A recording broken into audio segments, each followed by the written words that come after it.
Assalaamu calaykum. Maanta waxaan ka hadlay doorasho gashay mawsuucada Guinness kadib markii doorashadan lagu tilmaamay inay ahayd doorashadii ay ciddii ku soo baxday ee ku guuleysatay ay samaysay musuqmaasuq aad u weyn.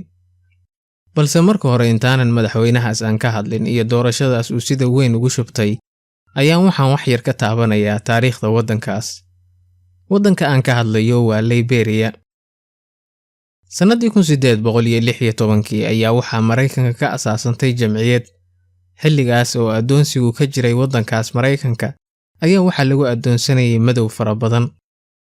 Laakiin waxaa kaloo jiray Afrikaan xor ah sida kuwa uu ninkii adoonsanayay uu xoreeyay. Haddaba Afrikaanka xorta ahaa ee ku noolaa Mareykanka wax xuquuq ah ma lahayn oo waxaa loo arkayay inay yihiin dabaqad ka hooseysa dadka caddaanka ah.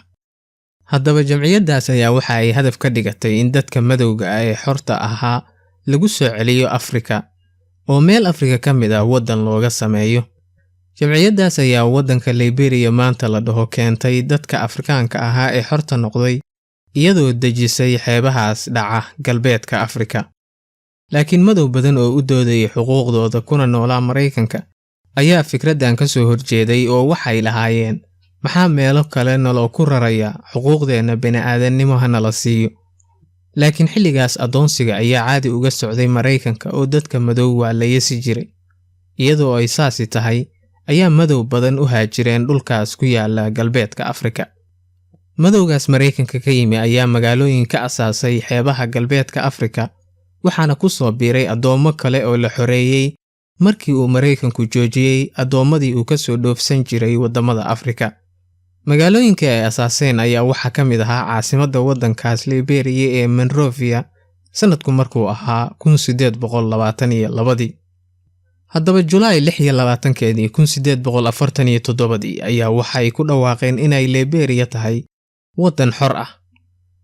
Mareykanka ayaa isagu waxa uu aqoonsaday Liberia 1867 xilligaas oo Mareykanka uu ka socday dagaalkii ahliga ahaa markii gobollada koonfurtu diideen xoreynta dadkii ay adoonsanayeen. Markaan u soo gudubno doorashadii lagu sheegay inay ahayd tii ugu musuqmaasuqa badnayd ayaa waxaa ka dambeeyay madaxweynaha waddankaas ee 1927 oo la oran jiray Charles King. Doorashadaas ayaa waxaa tirada dadka u codeeyay King lagu sheegay inay ahaayeen 234,000. Laakiin arrinta yaabka ah ayaa waxay tahay in dadka diiwaan gashanaa inay codeeyaan ay ahaayeen 15,000 oo kaliya. Haddaba dadkaas dheeraadka ah ee codeeyay xagee ka yimaadeen? Arrintan ayaa waxay keentay in buugga Guinness uu ka dhigo in doorashadan ay tahay tii ugu musuqmaasuqa badnayd caalamka. Sidee ayay ku dhici kartaa dadka diiwaan gashan waa 15,000, madaxweynahaasna codadka uu helay waxa ay ka badan yihiin 200,000. Madaxweyne Charles ayaa isagu waxa uu ka soo jeeday Afrikaankii Mareykanka ka yimi ee halkaasi degay.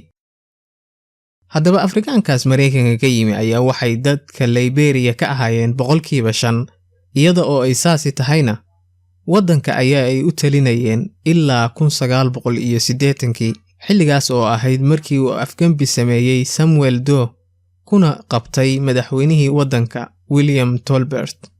Samuel ayaa markii uu madaxweynaha qabtay ayuu dilay, xukunkiina uu sidaas ula wareegay. Madaxweyne Doe ayaa 10 sano waddanka xukumayay, waxa uuna xukunka hayay ilaa 1990. Laakiin sanadihiisii u dambeeyay ayaa waxaa ku furmay kooxo fallaagooyin ah markaas oo waddankaani guda galay dagaal sokeeye ah. Hogaamiye kooxeed la oran jiray Johnson ayaa waxa uu qabsaday caasimadda Monrovia, waxa uuna gacanta ku dhigay madaxweyne Doe, isagoo dilay oo xataa fiidiyoo ka soo duubay dilitaankiisii. Intuusan dilin ka hor ayaa waxa uu amray in dhegtiisa laga gooyo iyada oo kaamirooyinku qabanayeen Johnson oo la babinayo, madaxweyne Doe-na halkaasi dhegta looga goynayo. Ilaa 90maadkii Liberia qalalaase iyo dagaallo sokeeye ayay ku jirtay ilaa 2003 markaasi oo heshiis nabadeed la gaaray, iyadoo 2005 doorasho la qabtay ay ku soo baxday haweeney la oran jiray Ellen Sirleaf. Maanta ayaa waxaa madaxweyne ka ah nin ciyaartooy horay u soo ahaan jiray oo la dhaho George Weah. Intaas ha noogu joogto taariikhda kooban ee waddankaas intii aan mar dambe kulmi doono. nabadgelyo. Wassalaamu calaykum waraxmatullaah.